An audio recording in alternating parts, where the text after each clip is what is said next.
All right, Chapter 9, Creating an Empowering Leadership Training Program. And this book is really part of that whole idea of creating that leadership training program, recognizing that we need to be empowering you guys to be able to be the best leaders that you can be. If all we're doing is creating people that can follow well and follow directions and do things that we ask them to do, it becomes a task-oriented society. And that doesn't work very well for very long because everybody continually has to come back to the one person, right? To what do I have to do next? What happens next?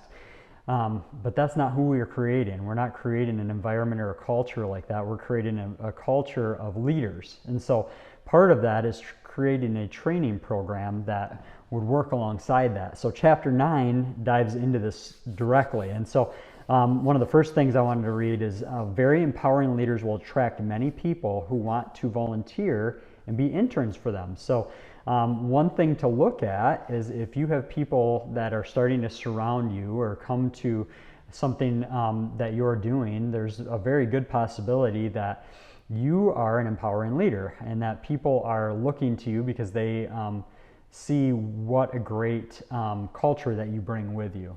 And if you're not, this is a great area where you can be striving to grow into, surrounding yourself with people that want to come with you and do things with you because you're an empowering person. The part in this book that he goes through and the way he breaks it down is he uses the term interns, right? And then he goes through each letter and breaks it down. And so I wanted to do that really quickly. Hopefully this doesn't go 10 minutes like a few of the previous ones, but interns, so include them. Jesus appointed disciples first to be with him. One thing that I always looked at is when I was doing bed deliveries and still doing different things like that, one of the greatest tools or assets was be able to just bring guys alongside me in the midst, in the day-to-day. Being part of what you're doing is so important. So if you're running to do some kind of task that isn't going to take a lot of office time where you have to sit down and focus, but you're just doing some running around, bring somebody with you if you can. If they can ride along with you and just be part of it, even if they don't have a role to play necessarily in it, but they can be part of it and just see how you interact, see how you function in your day-to-day. So part of it, I always loved bed deliveries for that reason, is that guys would see me at my worst sometimes.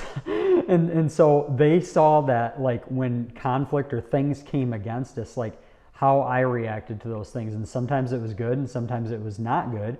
And being able to really walk through what that looks like I'm not a perfect person. This is how I handle those situations when we deliver a bed to somebody and they thought it was going to be a brand new bed in a package and now they don't want it. Like, how do I interact with the person in that? How am I respectful? And it catches. It's one of those things that is noticed, and it's, I remember, I mean, the amount of conversations I had about marriage with guys just in the truck, like asking questions about things like that, was invaluable. So include them. Need them practically. We need to make interns, we'll call them interns, volunteers, people serving with you, feel needed by developing a clearly defined role that strengthens a key area of our lives or ministry. And communicate that we're not just putting roles together just to make people feel like they're important, but we're putting roles together so that people know how they're going to help us, how this is really going to help us so that we can minister better, so that their dream center can minister better. So, and then asking for feedback and then asking for their opinions on projects. So not just being the end-all be-all of all the things. Now, yes, we're carrying vision, we're doing that, but asking opinions on different things as we're going because they're seeing things that we're not. Train them.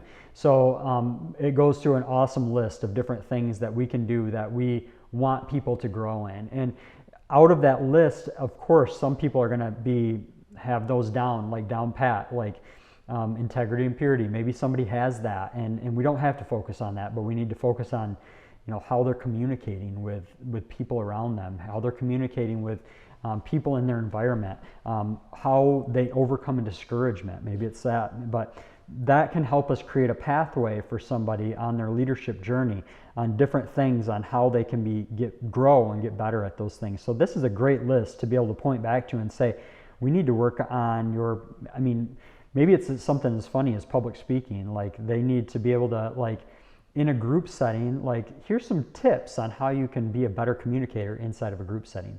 That might be it. Empower them. Give them something to have ownership over. I think this is super important so that they have buy-in inside of the vision, right? And so there might be something simple that you're dating them in first, like trying to get them into smaller things as you're testing them out to make sure that they can handle it and that they're going to be consistent and in the mix long enough that it makes sense. Reproduce them. That's another big one.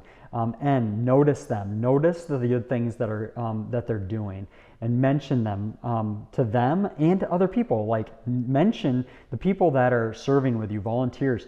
Like talk about that. This is where our second Tuesdays. Like if you have somebody serving under you, like bring it to the attention of the other people. Let them know like how awesome this person's been doing. S was the last one that set them up for success in the future. So empowering mentors are more concerned about the interns or emerging leaders, future leaders, development under their influence than they're concerned about what they can do for them.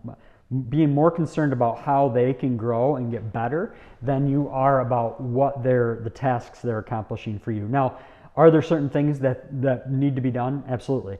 But we need to keep in the forefront of our minds the growth of that person and try to really prioritize that. Having a leadership training mindset rather than a help people mindset. So basically trying to train people up in becoming a good leader, and that will naturally help you help people more. Model a strong desire for personal growth for your team. So what are you doing to grow yourself personally, and are you explaining that to your team? Like these are the books I'm reading right now. This is where these are the podcasts I'm listening to. These are the different things, and this is what it's been teaching me. Are you showing people how you're growing personally outside of a professional environment that you're maybe being like directly given, like, hey, you need to do this, right? Or signed some kind of task. How are you growing personally, and how are you passing that down to the people that are serving under you? These are just some of the tips. These are some of the cool things that stood out to me in this chapter. I'd love to hear your feedback. Love to see how you're, as a leader or an emerging leader, what things you're grabbing onto to say, this is where I need to grow, or this is what I'm doing well. This is where I need to point people to. This is how I'm going to try to be better at being a leader. So anyway, good to have you here for 9, and we will see you next week at staff meeting, and we'll be able to chat through this. So cool. Thanks. See ya.